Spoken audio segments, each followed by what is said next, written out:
Welcome to Beat Diabetes. I'm Dennis Pollock, and we're going to continue to look at questions and comments that are left under my videos. So here is an individual who has a question for me. Please, are you still insulin resistant / pre-diabetic? Has your pancreas gone back to handling glucose like your wife? I want to be sure if insulin insensitivity is reversible because you've been eating healthy for a long while.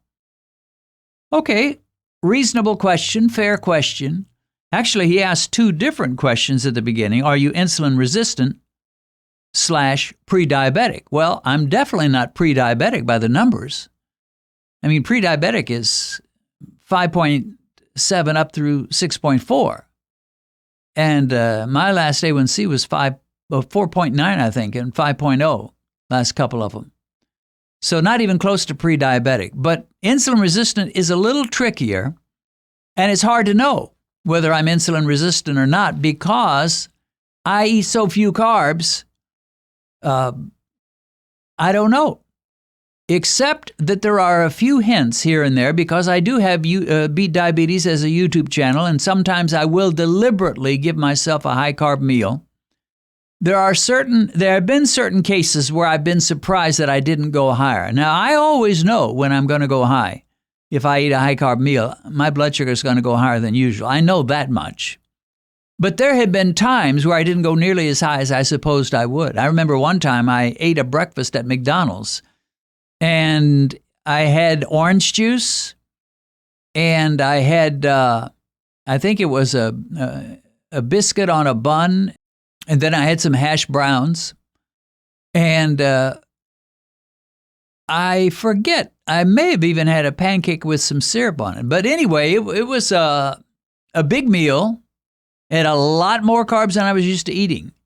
And I was ready to reveal a big number, and I ended up after about an hour or so at a 145 milligrams per deciliter. And I have to be honest, I was almost a little disappointed, because I wanted to be able to show all our Beat Diabetes fans, well, here's what a high-carb meal does for you, and 145 didn't seem all that high to me.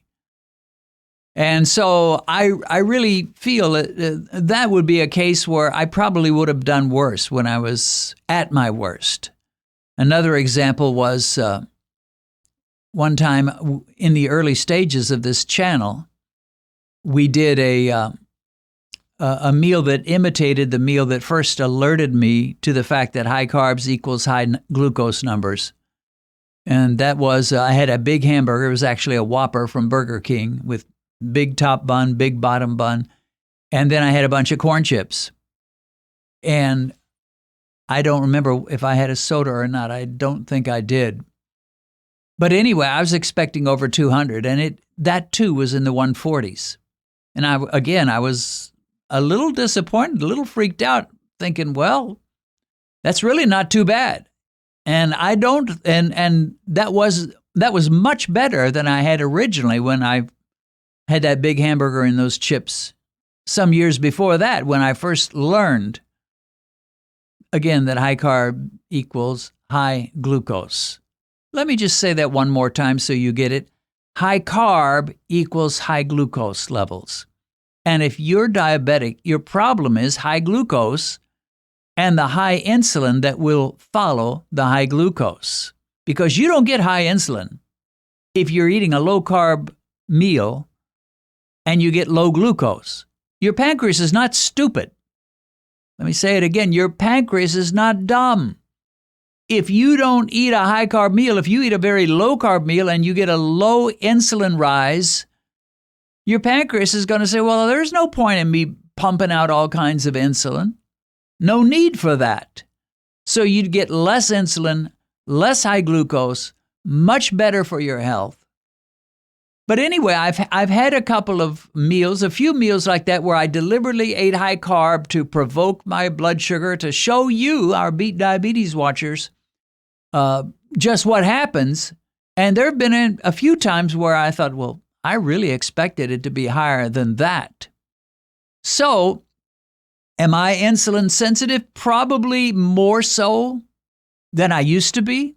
In fact, I'll leave out the word probably. I'm sure I am more insulin sensitive than I used to be. But Just how insulin sensitive am I? Hard to say. One thing I do know, it seems like if I eat a meal with many different foods, I don't spike up nearly so high as if I just eat pure carbs. Like I can eat a baked potato, and I suspect to this very day I could eat a large baked potato and push my glucose above 200 or right close to 200. But if I ate that potato with a salad, and particularly if I ate the salad first, it probably would be significantly lower than 200. It'd be too high for sure, but it would be lower.